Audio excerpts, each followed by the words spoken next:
membre cellule communication intersyndicale liggéeykat secteur primaire muy napp gi sàmm bi di mbay mi moom moo nekk itam coordonnateur collectif agent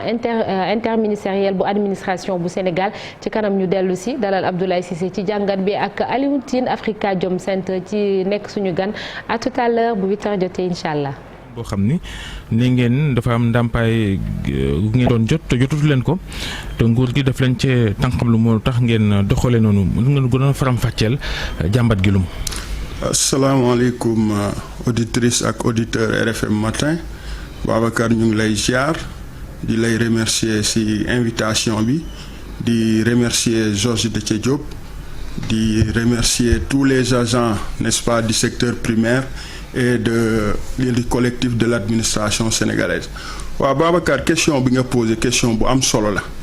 parce que soo xoolee donc secteur primaire secteur bu am solo la dans l'économie du pays parce que comme le président de la République nu mu ko waxee moom mooy donc le poumon économique n'est-ce pas bu Sénégal secteur primaire bi nag fan yi dafa nekk vraiment ci ay jafe-jafe yu taratar te loolu kenn teguñu ko ku dul donc ancien ministre des finances et du budget Abdoulaye Daouda Diallo ba nga xam ne donc dafa couper suñu prime interne Babacar dama lay rappeler ne prime interne yooyu président de la République moo ñu ko jagleloon parce que dafa xool ne secteur bi cadre yu fa nekk dañuy dem donc xooli feneen ci privé bi wala donc dem moyenner seen connaissance ailleurs mais gis nañ ne donc président bu mu waxee kàddu boobu le 1er mai 2021 ne donc ñu nekk ci secteur bi dañ leen war a dooleel xool seen payor nga xam ne prime yi ndàmpaay la ci ñaata la tolloon. waaw prime yi Babacar donc soo ko xayma donc par hiérarchie la soo xoolee c'est entre 100 000 ba 300 000 boo xam ne donc dañ ko jagle woon travailleur pour niveler donc seen salaire. yéen lan mooy seen liggéey yéen ñi nga xam ni yéen a tuddee seen bopp fonctionnaire du secteur primaire ci wàllu mbay càmm ak élevage ak mbay. ak càmm ak napp lan mooy seen liggéey dëgg. waaw Babacar suñu liggéey donc soo xoolee donc par rapport n'est-ce pas parce que ñun ñooy contrôler lépp loo xam ne askan bi da koy jëfandikoo. donc xool ndax wax dëgg fa yàlla donc c'est des aliments sains sur côté agriculture donc soo xoolee mbay bi lépp loo xam ne donc ci mbay la ay meññeef donc techniciens yi ñoom ñooy xool donc ndax mbay bi donc day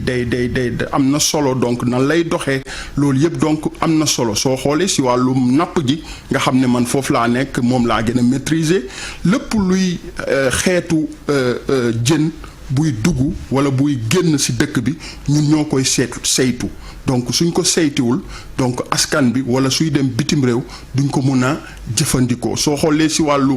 élevage aussi donc ñoom aussi solo bu am solo donc vraiment ci secteur primaire bi soo ko jëlee de façon générale suñ ko tënkee daal maanaam tout ce qui est donc contrôle sanitaire ak sécurité alimentaire ñun ñoo koy seetlu mu nekk vraiment lu am solo ci réew mi. ñu xam ne 72 heures ngeen njëkk décrété jóge ca décrété une semaine de grève. ministère bi. wala seeni kilifa yi commencé nañ leen di réquisitionner ban tontu ngeen di indi ci loolu. voilà donc Georges xam nga wax dëgg fa yàlla état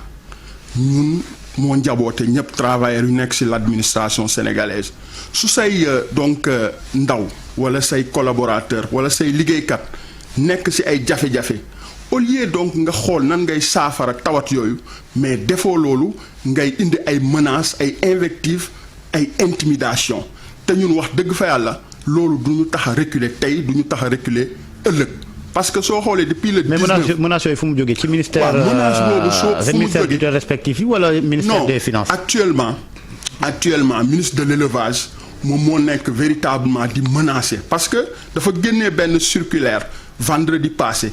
ne bépp agent boo xam ne donc mu ngi en mouvement yore ay logistique na ko delloo su nekkee au niveau central yóbbu ko ministère su nekkee au niveau donc déconcentré mu yóbbu ko ci gouverneur ak ci préfet parce que mënuñu comprendre yow nga mun a donc gis say ñoñ ñu ngi sa en grève lu leen métti ñu am benn drame social boo xam ne tegoo nañ ko parce que prime yi depuis donc janvier ba léegi ñu ngi koy feeku ministère donc pêche ak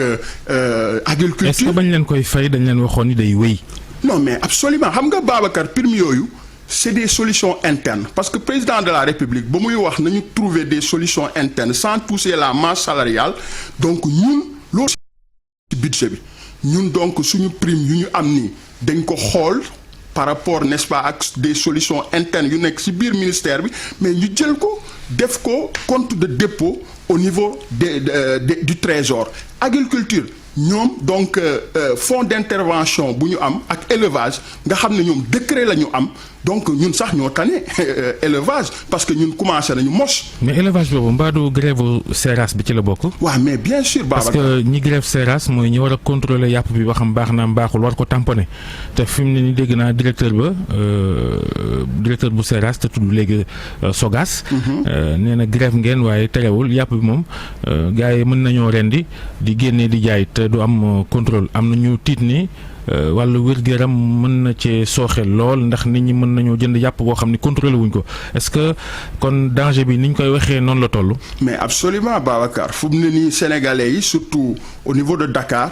ñu xam ne donc depuis une semaine ñu ngi ci danger par rapport ak jëfandikoo bu ñuy def ci aliment bi mooy surtout yàpp ji parce que mënuñu comprendre vétérinaires yi nga xam ne ñooñu la yàlla may ñu habilité avec les techniciens du ministère de l'élevage mun a contrôler yàpp ji. donc parce que soo xoolee contrôle bi dañuy wax anti-mortem ak post-mortem donc mu nekk loo xam ne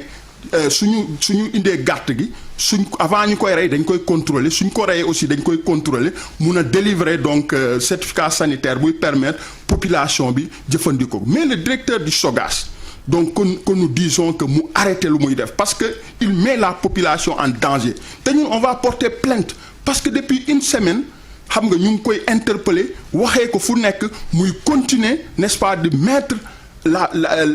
la population en péril te loolu wax dëgg fa la ñu ngi interpeller population sénégalaise yëpp particulièrement au niveau de la région de Dakar képp ku lekk yàpp fan yi yaa ngi ci danger te en plus de ça mun nañ ci profiter rax ci ay yàpp mbaam sëf ay yàpp muus xam nga loolu ça devient une santé publique dangereuse mbaa ay medd. effectivement Babacar donc loolu vraiment c'est très grave dans un pays boo xam ne donc vraiment xam nañ ne am na ay règles et les lois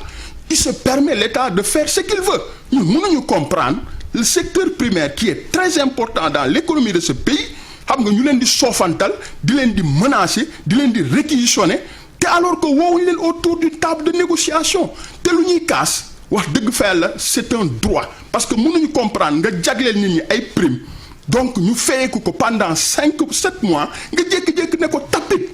alors que les gens en ont fait vraiment ay engagements au niveau des institutions bancaires mais loolu c'est terrible ça n'a jamais existé dans l'histoire administrative de ce pays il faut qu'on soit sérieux un État doit être sérieux un État ne peut pas accorder des acquis n'est-ce pas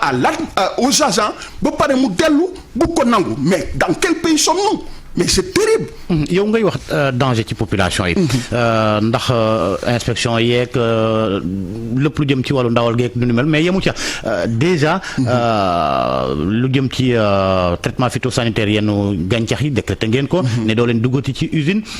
doo leen demati ci bateau yeeg affaire yooyu noonu. est-ce que yéen à votre niveau aussi sóoraale ngeen askan wi ci wàllum xeex bi ndax loolee yëpp la ñuy jëfandikoo bu ñu ko amul dañu gën tumurànke. waa Georges xam nga wax dëgg fa. adopter au moins une autre forme de lutte. xam nga ku nekk arme bi nga am ngay demee xeex soo xoolee enseignants yi arme bu ñu am mooy donc banque seen loxo bañ a dem ci classe yi loolu su amee ñëpp a koy yëg ñun suñu arme mooy li nga cité fii yëpp wax dëgg fa la boycott inspection yi produits yi xam nga bañ a délivrer des certificats phytosanitaires toutes les activités yoo xam ne donc dafay tourner autour du secteur primaire dañ koy bloquer mais ça commence à se sentir parce que soo xoolee donc les transitaires ñu ngi yuuxu. y avait donc am na exportation yoo xam ne donc importation yoo xam ne ñu ngi port mënul génn parce que mënuñ leen délivrer des certificats sanitaires mool yeeg mareyeurs yeeg ñoom ñëpp a ngi yuuxu parce que ñu am ay comment dirais-je ay engagement au niveau étranger wala exporter seeni poissons mais dañoo bloqué yëpp à partir n'est-ce pas du certificat de première vente parce que soo xoolee donc mool bi su demee géej avant sax muy dem géej dafay am jafe-jafe parce que carburant yu ñuy permettre ñu dem géej parce que bons yi dañ ko bloqué loolu yëpp donc ay xeetu donc xeex boo xam ne la arme yu ñu am la moo tax c'est la première fois dans l'histoire secteur primaire di grève parce que secteur primaire dañ ko soofantal te donc véritablement état mu ngi def la sourde kon yéen oreille. seen grève mi ngi yàq géej gi gaa yaa ngi dem di napp nu mu leen neexee te du am contrôle c'est ça. Non, actuellement moom on a tout bloqué même ñu doon def surveillance sax au niveau n'est-ce pas donc des bateaux pour saytu lépp la ñu bloqué tant que suñu problème bi réglé wul donc du ñu reprendre le chemin du travail moo tax. mais gars yi mën nañu ko ne di napp ak seen grève bi napp bi day gën a yomb sax. non ginnaaw amul contrôle. mais absolument loolu yëpp mun na si nekk Babacar xam nga donc et puis aussi il faut attendre à une pénurie de poissons et de viande. Parce que donc quelque part aussi suñu délibéré wul ay bons de carburant mool yi du ñu mën a am donc essence hors bord bu leen di permettre ñu dem donc napp ji loolu yëpp dafay répercuté wu si askan bi te wax dëgg fa yàlla buggeewuñ ko noonu. mais foog ñu dellusiwaat ci ndawal li. ginnaaw seen ñoon yi nekk Seras war a contrôler yàpp bi dañoo grève yàpp baa ngi génn. ndax directeur Seras ba nee na. nañuy continuer di jaay ak rendi. est-ce que da ngeen bëgg a wax ni fi ñu toll nii nit ñi dañoo war a bàyyi jënd yàpp bi ba seen grève bi jeex. mais absolument Babacar fu mu ne nii képp koo xam ne donc yaa ngi jëfandikoo ndawal yaa ngi ci danger. En tout cas ñu ngi woo population bi pour l'instant nañu bàyyi jëfandikoo ndawal bi ba grève bi jeex parce que quand même loo xam ne contrôlé wuñ ko amul ay estampillés donc vétérinaires yi ak les agents de l'élevage kooku c'est un danger ça peut créer des maladies des tuberculoses ça peut même créer des zoonoses. yoo xam ne mais boo leen banqué seen loxo ci lépp ñoom. fu ñuy jëm kon. waaw Georges xam nga instant yi donc. ñu jëfandikoo bu booba. waaw mais loolu moom wax dëgg fa yàlla désagrément yi muy indi ñu ngi koy jéggalu ci population mais c'est le seul moyen bu ñuy permettre état bi donc régler suñu problème te mu ñuy soofantal ça fait 3 semaines secteur bu am solo ni ngay nekk en mouvement d'humeur parce que 72 heures lañ commencé ñu topp saluwaat beneen 72 heures rien n'est fait ci diggante bi ministre secteur primaire yi recevoir nañu. wax nañoo ñoom expliqué nañ leen prime yi nan la ñuy def ba am ko te depuis 1960 ba léegi Georges maa ngi la koy rappeler c'est la première fois dans l'histoire du secteur primaire ñu am ay primes en 2022 mais comment donc un état sérieux peut donner des primes xam nga mu dellu di koy supprimer au nom de quoi donc wax dëgg fa yàlla état bi comme daf ñuy soofal di ñuy menacer di ñuy intimider ñun nous allons aller jusqu'au bout prime ou rien ñëpp loolu la ñu wax seen liggéey contrôle Seras rek la ndax bu ñu seetloo yéen léegi ay xew-xew yu mag di am ci réew mi lu ci mel ne ay xew-xewu diine. muy gàmmu baa màggal. nañ gis fu neex waaye jëndee nag ñëw tëral rendi dagg yàpp wi séddale togg. te du ngeen ko contrôler est-ce que seen contrôle bi tamit am na njariñ lool bu fekkente ni ci béréb yu ci mel ni abattoir yi di mel ni Seras rek lañ koy amalee. non xam nga Babacar parce que daan nañ gis sax ñi daan jënd yàpp ci àll bi ñu leen daan jaay ay mbaam sëf ak yooyu loolu yëpp ñàkk contrôle moo ko waral. waaw moo tax donc chaque fois dañuy sensibiliser la population ñu mun a jëfandikoo yàpp ji ci abattoir yi parce que abattoir yi la ñu habilité. mais bu dee xew-xew diine. wala tabaski. loolu mënul nekk. waaw bu dee tabaski nit ñi day ku ne da ngay rey te amul contrôle. waaw non am na dafay am sax contrôle parce que am na ñoo xam ne. xanaa ci daral yi. ci bu ñuy jaay. mais bien sûr waaw parce que aussi Babacar bu ñu fàtte ne bépp xeetu donc animaux buy dugg ci réew mi dañ koy contrôler soo xoolee donc dañuy délibérer laissez-passer lu xewoon démb poste de Kidira oto yi rang foofu pour mun a camions yi pour mun a dugg suñu agent bu nekk foofu ñu koy remercier au passage malgré la réquisition bu ñu ko def di koy menacer di koy intimider mais dafa respecter le mot d'ordre de grève bañ a délivrer donc laissez-passer donc loolu yëpp aussi ci xeetu contrôle la bokk. lu mu doon noonu ay nag. ay nag ak xam nga ay xarak. yéen a ngi bëgg a yàq gàmmu gi de. non gàmmu bi sax dañoo décider woon wax dëgg fa yàlla def le service minimum déployer suñuy agents yi au niveau des foyers religieuses pour ñu dem def inspection yi wax dëgg fa yàlla mais avec la décision du ministre de l'élevage que nous fustigeons jusqu'à la dernière énergie mu confisquer xam nga donc les moyens logistiques mais agents yi nan la ñuy déplacer pour dem def contrôle boobu noonu mais c'est terrible. Au lieu donc d'apporter des solutions ngay menacer di intimider nit ñi mais on ne laissera pas faire nous allons aller jusqu'au bout gis nga xeex bi Babacar lu mu leen jaral nañu ko il faut que l'État soit sérieux et appelle donc le secteur primaire et régler ce problème parce que quand même il nous donne l'occasion de se réunir c'est la première fois que le secteur primaire mu am donc vraiment mu am donc force bi te dañ koy continuer. et puis am na yeneen xeetu ndàmpaay yoo xam ne aussi ñu ngi koy laaj indemnité de logement ñu ngi koy laaj pour tous les fonctionnaires yoo xam ne desoon nañ les 12% de l'administration sénégalaise nga xam ne donc indemnité de logement le président Macky Sall avait dit que daf koy généraliser donc loolu dafa desoon te loolu yëpp ñu ngi koy laaj. Ensuite aussi le problème de reconnaissance xam nga et de reclassement des diplômes au niveau de la fonction publique c'est du n'importe quoi fii il faut qu'on soit sérieux dans cet état là mënuñu comprendre des gens di jàng am seen diplôme ñu leen di donc bañ a reclasser commission bi nga xam ne il fait outre de ses prérogatives et ça c'est terrible pourquoi mais quand même c'est terrible on peut pas comprendre ça et nous allons faire face jusqu'à donc lu ñu am jël menaces yeeg intimidation yi wax dëgg fa yàlla faale wuñ ko. mais au regard de xew-xewu dina yi fi am. ngeen waroon xalaat ñi nga xamante ñoo di askan wi ak ministre bi nga xamante ne mooy doog a toog. parce que du moom moo signé circulaire bi leen privé ci seen i indemnité. Abdoulaye Daouda Diallo nee nga mooma. est-ce que mënu leen woon toog bàyyi ba moom mu installé wu. waaw Georges xam nga état c'est une continuité te Abdoulaye Daouda Diallo bu muy def décision boobu xamoon na ne. Donc il va provoquer ce qu'on appelle un drame social parce que Georges le moment là post-remaniement la président dafa waxoon il faut prendre des décisions courantes mais cette décision bu Abdoulaye Daouda Diallo jël ce n'est pas une décision courante parce que il est en train de briser les familles mais yokkute su amee ci agent lu muy xalaat mooy investissement le ministre Aly Ngouille Ndiaye l'a dit xam nga donc agent su amee yokkute automatiquement il va aller vers yéen ci ñaata ngeen tollu yéen. non soo xoolee donc au niveau de la pêche on est 521 ñëpp au niveau donc de l'agriculture 1000 et quelques au niveau de l'élevage plus de 600 donc ça veut dire que c'est très important effectif boobu suñ ko boolee. maanaam ëpp ngeen ñaari junni quoi. effectivement ëpp nañ ñaari junni donc wax dëgg xaalis bi leen doon jox kon bëri na parce que bu fekkente ne diggante 100 000 300 000 lañ leen doon dàmpee. non boo ko fulee ci ñaari junni doomu aadama takku na. Babacar xaalis boobu bëriwul parce que soo ko boolee motul sax donc